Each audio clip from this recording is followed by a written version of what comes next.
Services Marketing, MKT 625.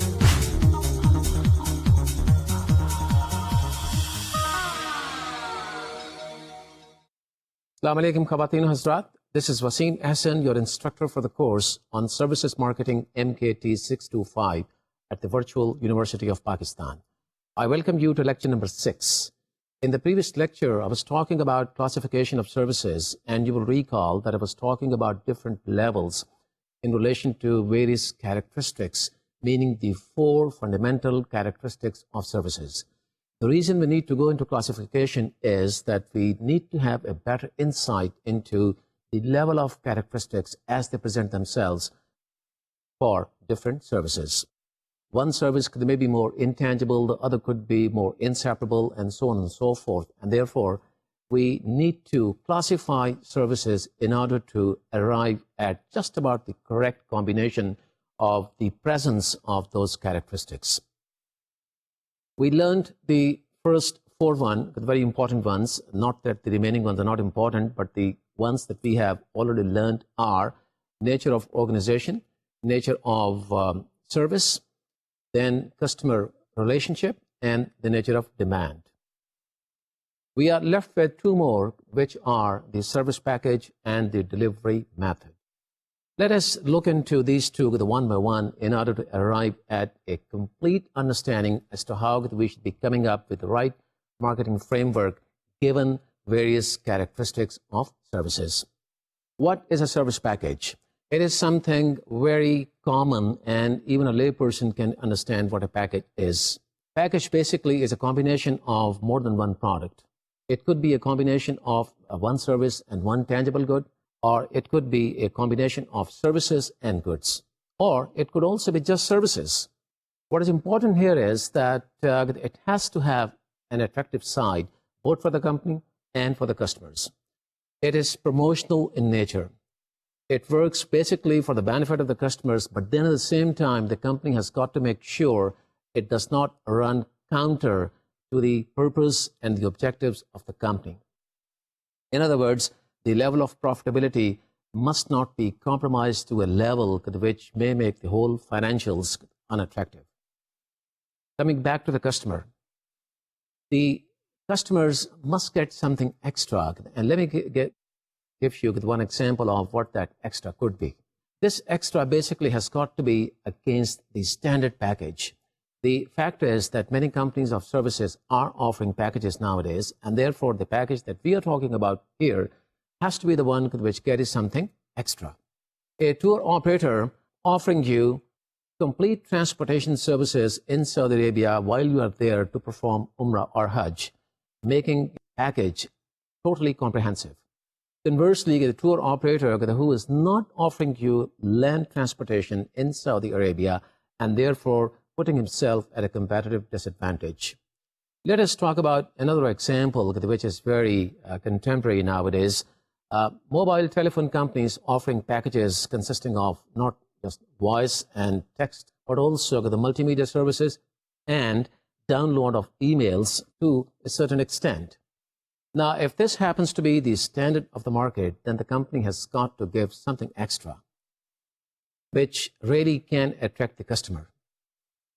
It is this attraction which is important from the point of view of the marketing managers while they come up with their strategies and they develop their products in terms of service packages. Service package is good for the company from the standpoint that it allows the company to sell those products which otherwise are slow sellers. What they do is they try to create their sales with the help of the core product, because core product is the one which sells very briskly, and piggybacking on that core product allows the company the opportunity of pushing sales of those products which are either slow sellers or which do not really have very high acceptance in the marketplace. So it works both ways, and that is the beauty of a service package. Service package also has a lot to do with equipment and machinery. Well, recall the element of technology, the employment of technology to support your services. Until the time we have the relevant technological support, we cannot come up with service packages which can be competitive and which can be sustained in the marketplace. Let me give you an example of a car manufacturer who offers service on a certain model, but then is not in a position to serve his customers better only because he does not have the quality equipment that he needs to offer that particular service. You will also recall that at the end of the day, all products are service products. This is what one of the marketing experts has propounded, that every tangible good carries with it an inherent side of services which can be very important for customers. Depending upon the degree of the role that accompanying service plays, it affects the sales of the tangibles as well. Again, the example of car manufacturers. Very good car models have not really made a headway only because the service side of those models is not that impressive. And therefore, gearing yourself toward offering the kind of service which must support the tangible product is of utmost importance. Let us talk about the health clubs. The equipment and machinery within a health club is of very high significance. In the first place, you cannot attract too many customers and memberships unless you can really offer some differentiated features with the help of that equipment. So in other words, good equipment or equipment of quality also highlights the differentiated features and the innovative features of the product that you sell, meaning the service that you are selling. And in order to highlight that, you have to have that kind of equipment. I can also give you the example of the fast food chain, which really requires good machinery and equipment in order to offer innovative features as a source of differentiation. As a matter of fact, good equipment and machinery have become very important from the standpoint of hygiene and overall quality when it comes to fast food chains. But innovative features as a source of differentiation are the ones which really have a very important relationship with machinery and equipment. Just take the example of a chain that does not really offer you good French fries. Just by taking a look at the French fries, you may get disappointed because you know that the fries have not been fried in a qualitative manner. It is because the equipment is not up to the mark. So this is how equipment and machinery come into play when we offer a service package. As a matter of fact, if you have good equipment and machinery, you can create a good service package. It really takes us into the realm of product development. And product development is a function of so many different things. It is a function of so many different resources. So you can well imagine, by developing a good service package, how many variables you have to consider and make them have an interplay with each other. The fast food example can be further strengthened by citing a fact of the marketplace, and that is customization. With the help of customization, you offer so many different innovative features to your customers. Just think of offering a drink out of the cold drinks dispenser of the choice of your customers. Instead of offering a drink which is part of the package, in any case, you're offering something of the choice of the customer. It could be a diet drink, it could be orange-based, it could be something else. Now, this example relating machinery and equipment takes on added dimension because getting a cold drink dispenser could be difficult in certain cases. It is difficult because the cold drinks companies do not offer you this dispenser until the time you have attained a certain level of sales. So in other words, in order to make this proposition viable for the cold drinks company and to be able to sell more and more of your packages so that you can sell more and more soft drinks, you have to attain a certain level of sales. Now, you may not be in a position to attain that level of sales because you do not have the right human resource that is properly trained and motivated and can deliver the service with the passion that is required to deliver that service, or you may not have the kind of technology to support you to execute your systems and procedures in an orderly and in a standardized manner, thereby creating a level of variability to the dissatisfaction of customers. Meaning, if customers come to you frequently and they realize variability while you deliver the service, there's no way that those customers are going to come back to you. And you also know that the negative word of mouth is going to affect your product and how it can really affect the service package and how service package is related to machinery and equipment and so on and so forth. There are so many variables and so many factors which are interlinked, and we've got to look into all those factors in a very realistic way so that we can make the right decisions and we can really create a profitable situation for the company. Service package, like I said, takes managers into the realm of product development, and product development is all about what I just talked about. The meaning, you've got to look at your resources, to what extent you can or you should employ those resources, whether or not you are capable of employing those resources, and once you have, whether or not you have the right people who can deliver with a passion, and whether or not you have systems and procedures in place. So this service package level of classification is very important from the standpoint of the product development, and from the standpoint of increase in your the sales and the promotion of your sales. The next level of the classification that we're going to learn is about delivery method. Delivery method is all about the distribution and outreach. Just like for tangible goods, you have distributors, you have wholesalers and retailers, only to have a good outreach, a very intensive and extensive availability of your products. Likewise, for services, you also have to have a network of your sites or branches, whatever service seller you happen to be. If you happen to be a bank, you would like to have more and more branches, and you would like to have those branches close to the business centers and those areas that can offer potential for banking business. If you happen to be a fast food chain, then you have to make a similar kind of a decision, and that is going to take you into the realm of site identification, the design side of the facility, and then the development of the operation, and more important, the putting in place of the systems and procedures which already are being followed day in and day out at your other branches.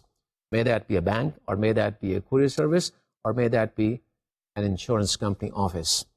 The fact is that your people have got to make sure there is no variability when it comes to execution of routines on daily basis. This is a very important classification because this relates to the business growth strategies. When we talk about having more branches of the bank or the fast food chain, we are talking about investments. And we talk about investments because we want to grow. And naturally, the market potential allows us to grow. And that is why we'll look into the possibility of putting all the resources together and work on the delivery method, or work on the strengthening of the delivery method to have a better outreach.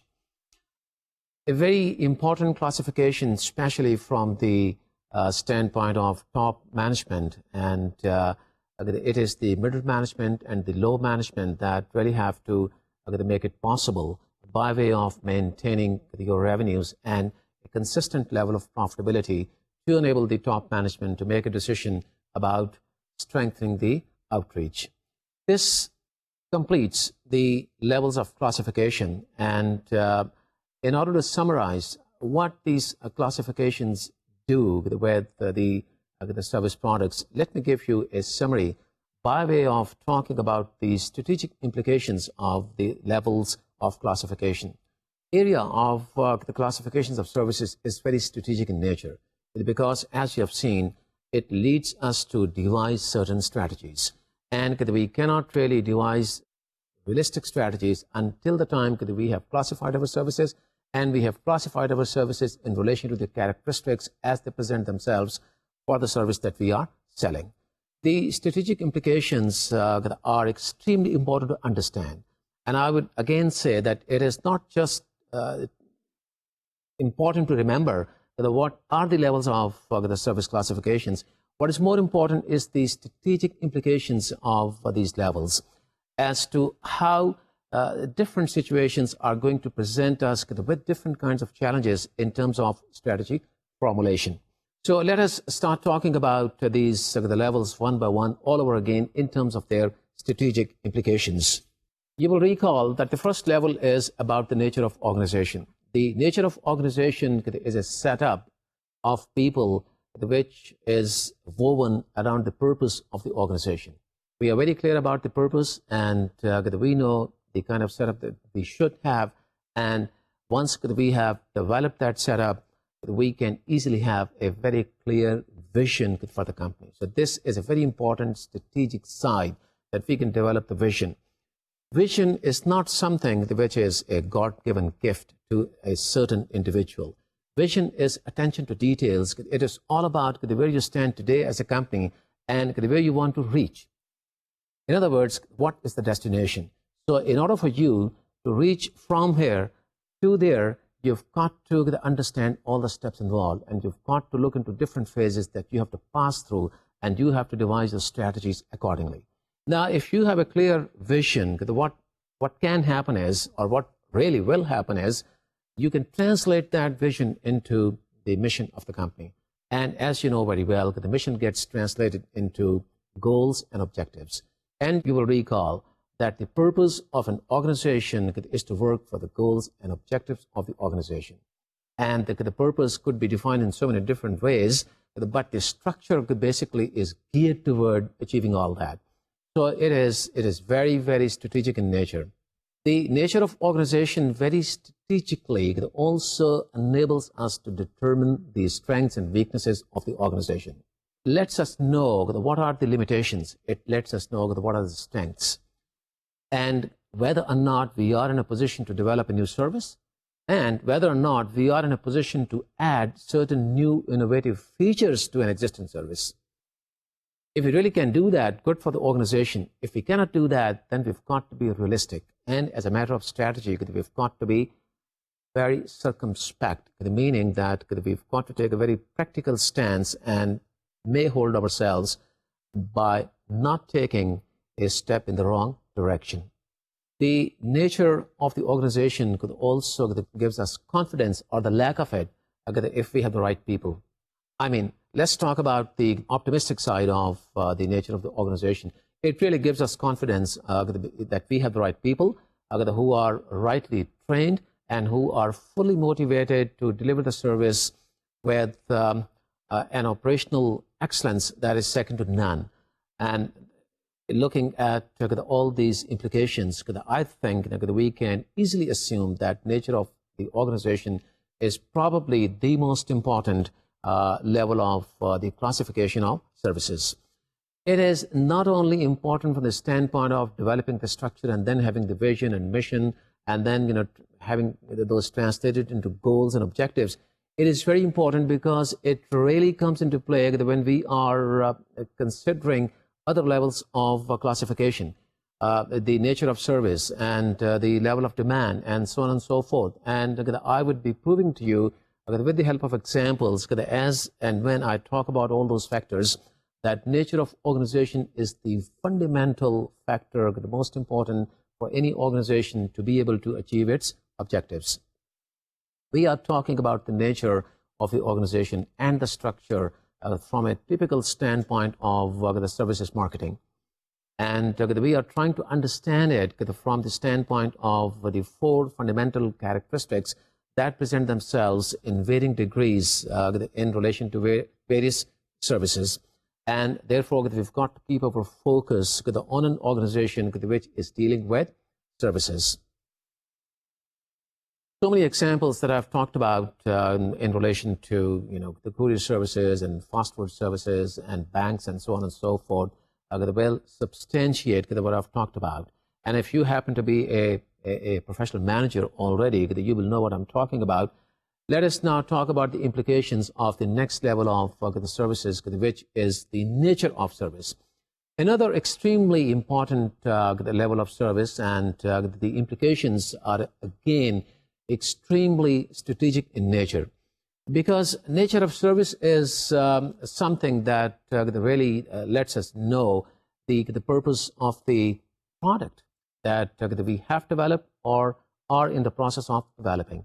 It really lets us define the reason for being of the product, why that product exists, and if it exists, what is the need it intends satisfying, and whether or not it really has the innovative features and the sources of differentiation which are going to have an appeal, a very positive appeal for the customers to come, buy that service, and then stick to it, become loyal customers, and never leave you. That is a very ideal kind of a situation. It also lets us get into the area of differentiation, like I just pointed out. And when I talk about that, I'm talking also about segmentation, that you really can identify only with the nature of service that you are dealing with, what is the target audience and what is the segment of the market that you are approaching. And only when you are clear about that, you can position your service very correctly. So in other words, it also lets us position the service for the target audience that happens to be our customers.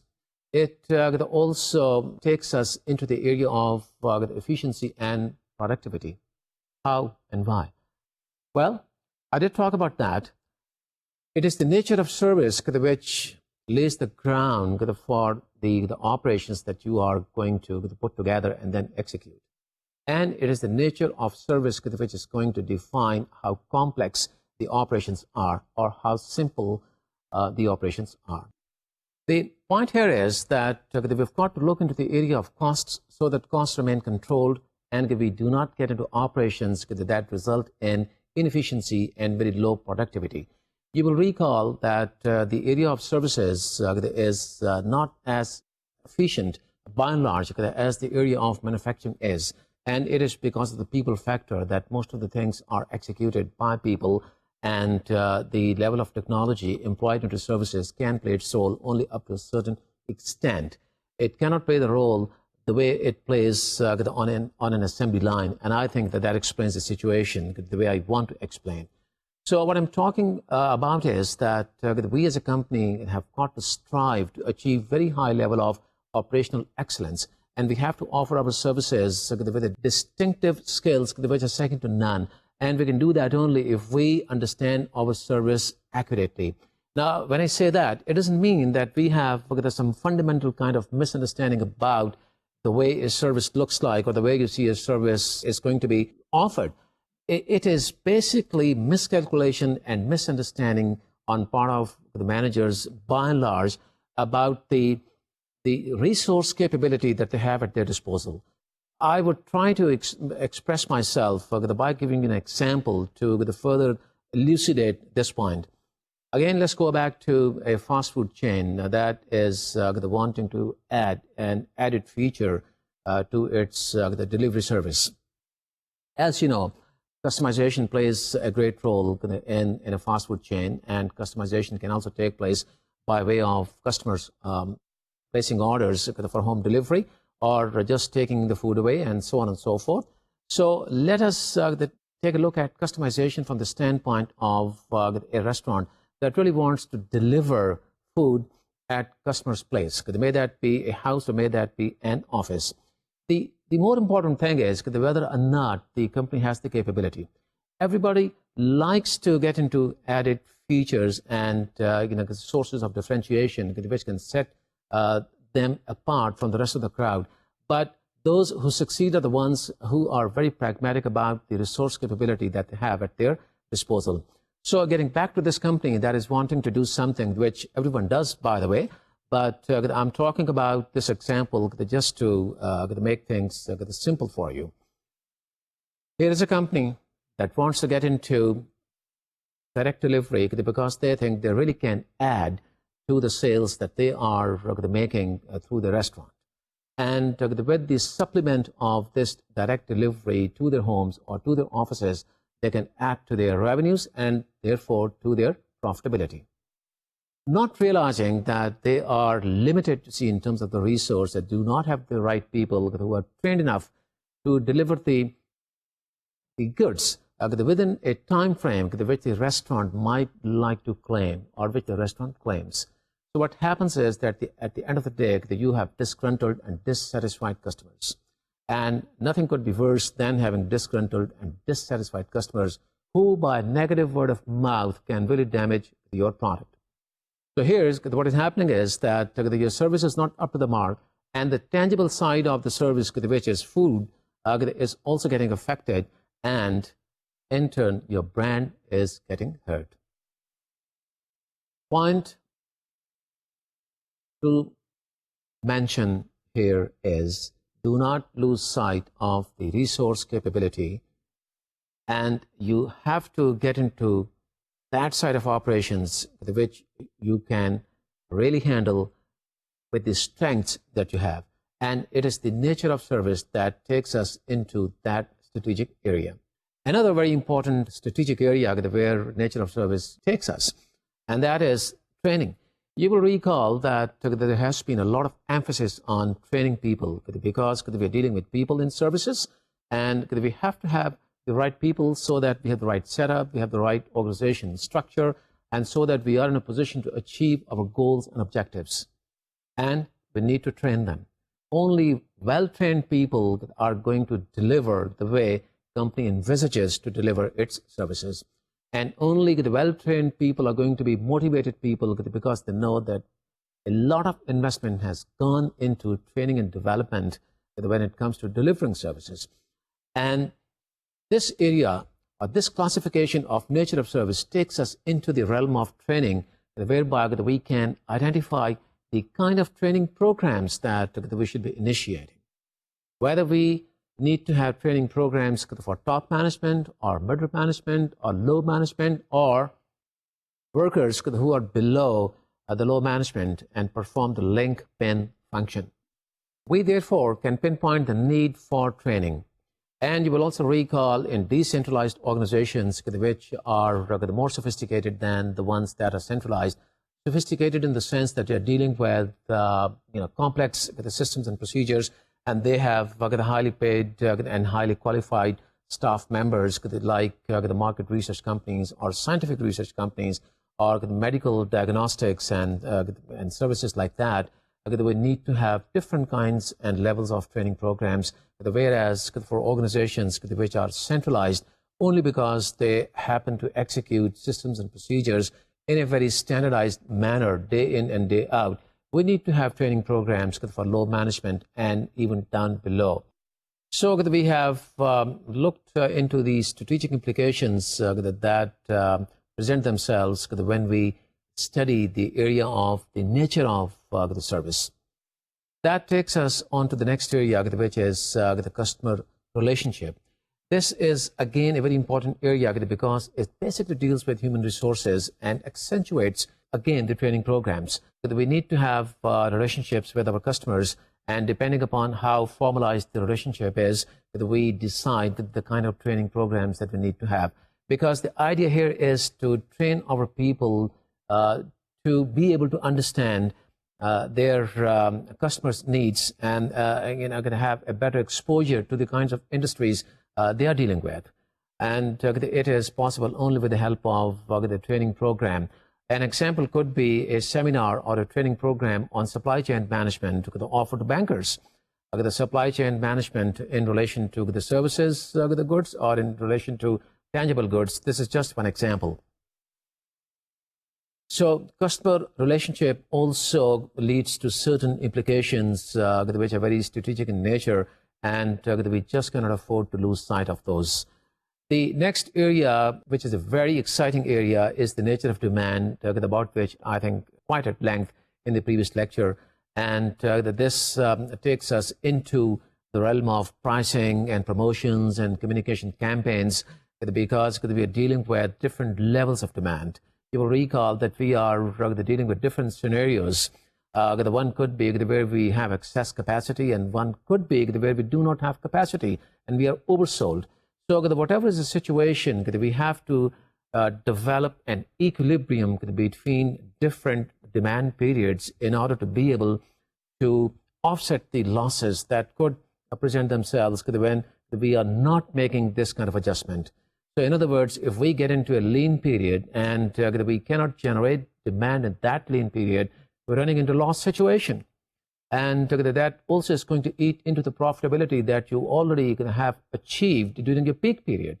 So the strategic move here is to shift demand to the lean period so that you can generate sales during that period, and that can be generated with the help of certain strategies which I talked about. But the factor is that you do that with the help of certain communication campaigns, and you have the full bag of different tools, and from that the mix of tools you can pick the one or two or a combination, like you see the promotions and the incentives, pricing, or incentives in terms of buy one and get one the free and things like that. It all depends on the nature of service which you're dealing with. And incidentally, nature of service also, as we can see from here, takes us into the realm of the pricing and promotions as to what kind of incentives and promotional tools we should be using and offering to our customers. It also takes us into the area of the product rationalization. What is product rationalization? It basically deals with introducing the new products so that you can rationalize the product line that you already have and you are dealing with, you are selling that. You develop new products to be able to sell those again during the lean period. Or maybe you try to sell those even during the peak period at time during which you're not selling your products.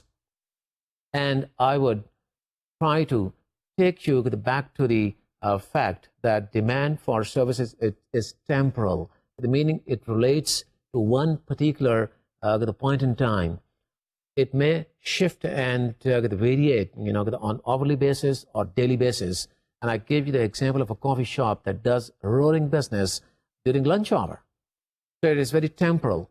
It is not that you have the almost constant kind of a demand pattern throughout the day. It is not that.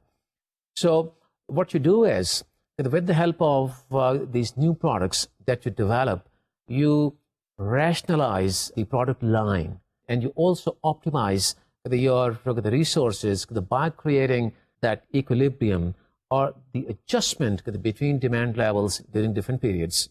I hope that's pretty clear with the help of these examples as to how the nature of the demand can help us in formulating our strategies while we deal with our services. On to the strategic implications of service package. Well, a service package lets us get into the area of promotions of specific products that are sold alongside the core product. This is an aspect which I just talked a few moments ago, that you try to seek help of the core product and you tag those products which are kind of slow sellers with the core product, which is a brisk and a fast seller, so to say. And with that, the slow ones also move. Why? Because the extra that you are giving to your customers is by way of a better pricing. And if the customer wants to buy that package as individual products, he or she would end up paying more. So the aggregate sum that the customer pays for a package is less than what the aggregate would be otherwise if the customer was to buy those products one by one. And that is the extra which the company or you as marketing manager offer to your customers. Another implication which is extremely strategic in nature of the service package area is the equipment. And I did touch upon this as well. But let us talk about this from the standpoint of capital investments and expenditures. You see, when you have to go for the better equipment, or you have to add certain innovative features as a source of differentiation, you need to have better equipment, or you need to have new equipment, and that requires capital expenditure. Now, whether or not you are in a position to do that, so that you can or cannot come up with those features that you are planning to offer, is something which you can look into with the help of this level of classification. So this strategic area of the capital investment is the one which can be looked into if you are very carefully considering your service package. It is not something that which you can do randomly or upon the wishes that you may have. It is something that you have to consider extremely tactfully and strategically. The implications in the area of delivery method are again very important, because this area also that takes you into capital expenditures and capital investments, because you are basically dealing with strategies of growth. You like to improve and beef up your delivery mechanism because you are growing or you want to grow. And if you want to grow, there's got to be certain solid reasons and a background which really allows you to commit the kind of resources that you need to grow.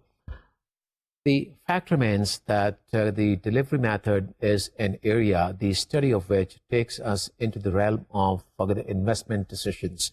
And since it happens to be one of the more delicate and sensitive areas for the top management, because it's a question of committing funds, that you have to put money into the growth factor, and the money go waste or the money may multiply.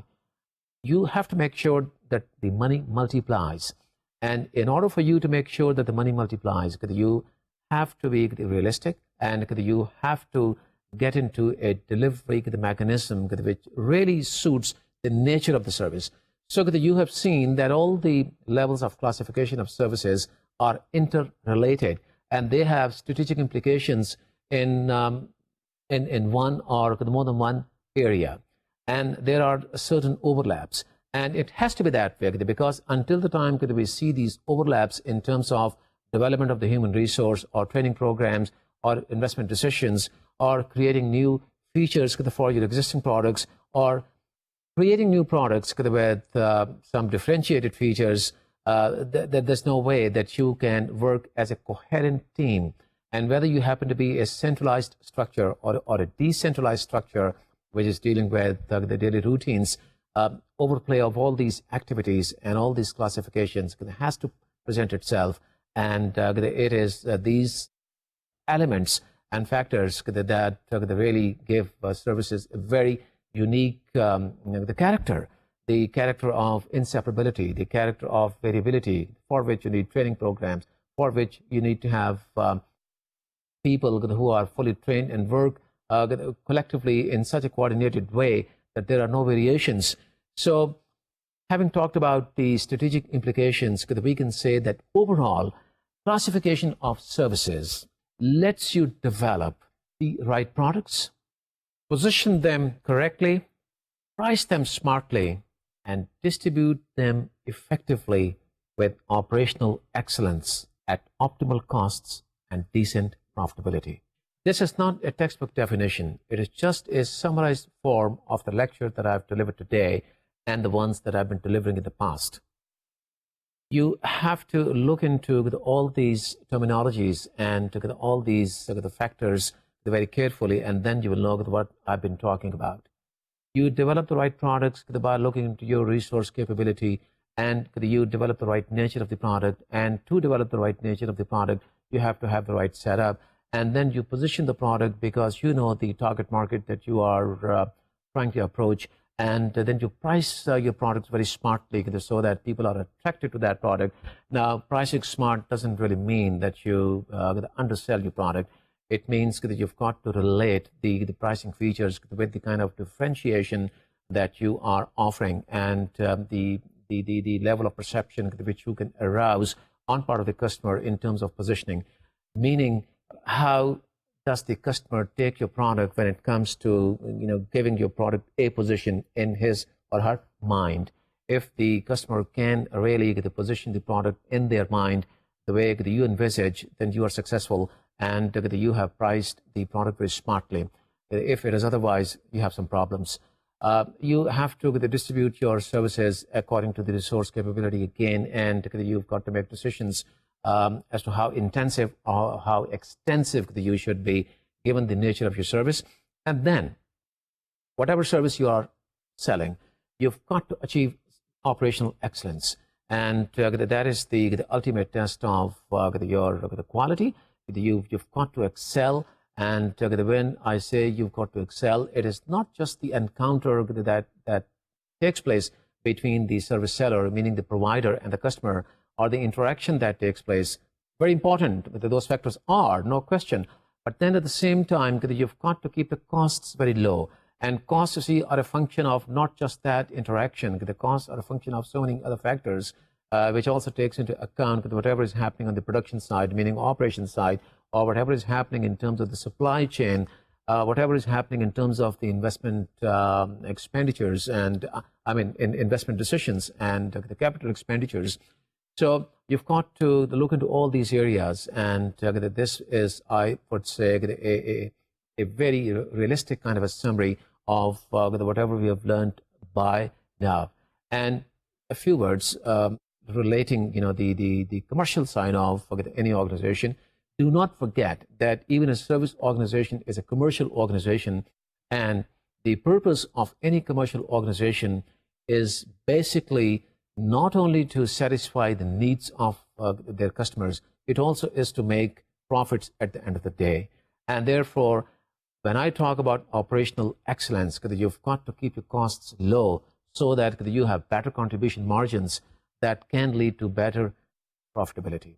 And better or a decent level of profitability can be assured if you really are excellent at your operational skillfulness. It is not just the price. I did point this out in one of my previous lectures. You cannot make good profits just by charging a better price, because your customers may not decide to buy your service. So what happens then? It stands still? You don't like that.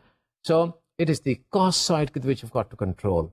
Now, having had this summary, I think that we are very clear by now as to what are the characteristics of services and what is the interplay among those characteristics, and why and how we classify services. And that lays the ground for our next learning, which is going to be about the variables of marketing mix for the services area. The fact is that we have taken quite a few lectures in order to get to this point, because we really needed to have this understanding to be able to understand the additional variables of the marketing mix of services.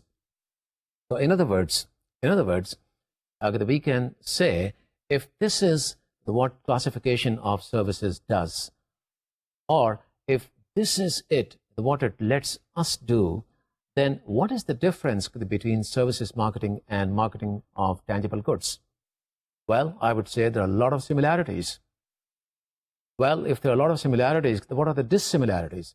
Well, the dissimilarities, or the distance between the two, is going to be approached with the help of the variables of the marketing mix in a manner that you really can imply whatever you have learned so far, meaning the characteristics and the classification of services. And in other words, we can say that we have to approach the area of services marketing by looking at those characteristics in a way that we can draw certain adaptations, and we can create certain additions. So what are those additions and adaptations? Are the additional variables of the marketing mix. But before that, still I would like to show you through a graphical presentation the learning that we have achieved so far. And I think that this slide is going to be extremely helpful, and as a reference point, it is going to help you always. As you can see from this presentation, tangibility spectrum, which is not going to leave us until the time we are in services marketing, right in the top of the slide. The tangibility spectrum is extremely important because this really defines the nature of the service and the position which your service occupies on this particular spectrum. One very important factor that we have to remember is that there are no highs and lows when it comes to this spectrum. This spectrum, which presents itself in a vertical form, could also have been horizontal. You can draw a horizontal spectrum, which means it has two ends, whether it is vertical or horizontal. One end is about the search qualities of products which happen to be highly tangible, whereas the other end of the spectrum is very highly experience oriented, which means the products or the service products which are extremely intangible in nature. They may carry with them an element of tangibility, but services which are extremely intangible sit on the other, this side of the spectrum, which is all about experience products. And in between the experience and the search, we can have our services sit somewhere, and this is the smartness which is warranted on part of the marketing managers to decide where that particular service sits. And then it is not the end of it. You have got to look into the characteristics and their interplay with the nature of the service that you have sitting somewhere on this spectrum.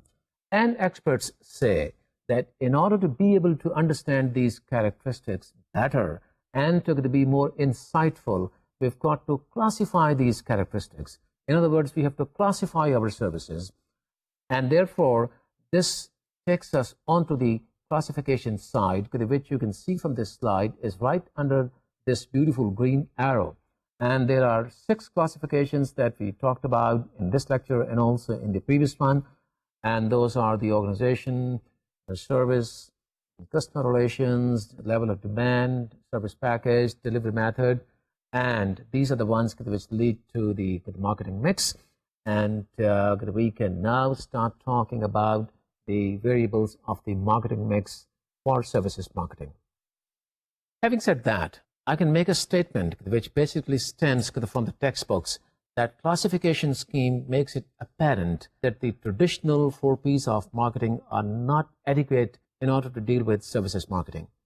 4 P's of product, price, place, promotion are the ones that we have been dealing with when it comes to marketing of tangible goods, but when it comes to the marketing of services, these 4 P's are not adequate, and we have to have 3 more additional P's.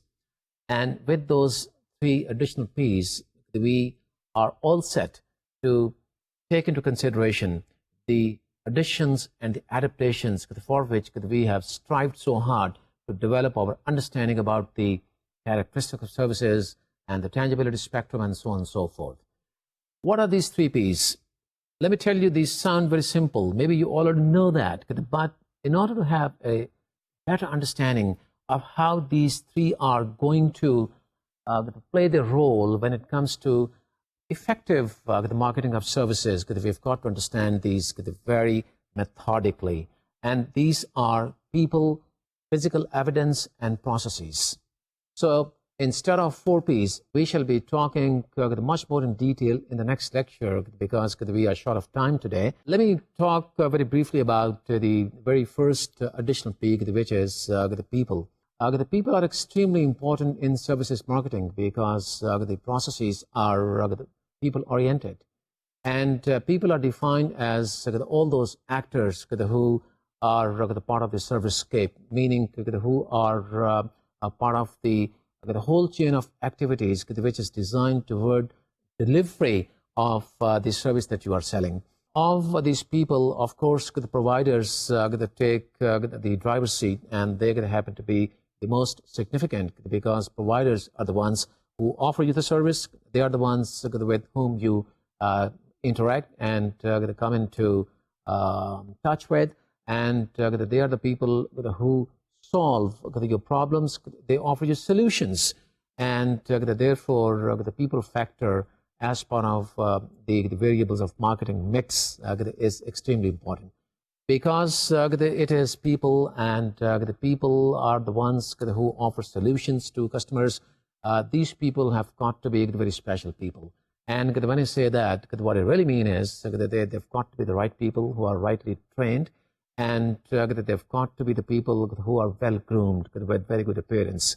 Now, this is a very fundamental thing which may not require a lot of emphasis in the context of this lecture, but the fact remains that when it comes to service selling, people who are well-groomed and have the better appearance are the ones who are more successful, and meaning who can really deliver the service in a better manner. Think of people who are kind of tardy and they do not really have good appearance, who are ill-organized. They can never be the good service sellers. and therefore the importance of people just cannot be overly emphasized. Conversely, this is not the case with physical goods, and there's a reason for that, which you already know. Customers are not really concerned about who made the physical goods, where those were made, where the factory is located, what they wore when they were working on the assembly line, for example, and how they behaved at the point of action. They are only concerned about the quality of the product which they get at the end of the chain. And therefore, whatever has happened between the time that product was physically made and the time they buy that product, customers do not give much importance to that. That part of the operations side happens to be company supportive, no question about it. And at the end of the day, it also supports the customer. But the fact remains here is that customer is not really concerned about that, because that is what they call the exchange medium, the company supportive exchange medium. In services, customers are more concerned about the facilitating exchange. You will recall the concepts that I talked about in one of the previous lectures. So getting back to the manufacturing side versus the services side, it is the exchange factor in terms of manufacturing and the supply chain of manufacturing that customers do not really care about. However, when it comes to services, the customers really give a lot of importance to the facilitating factor. It is the facilitating exchange, because the people offer solutions to customers, and customers can walk into a service scape, meaning a facility where they come for solutions and they come with a certain level of expectation. And it is the job of the service sellers to satisfy those customers and fulfill their needs and come up to their expectations, not only come up to their expectations, but also to exceed their expectations. With this, I would like to thank all of you for the patience you've had in this lecture, and I look forward to talking with you again, and I'll pick up the threads that I'm leaving today and start talking about these additional P's of the marketing mixed variables for services. Allah Hafiz until that time.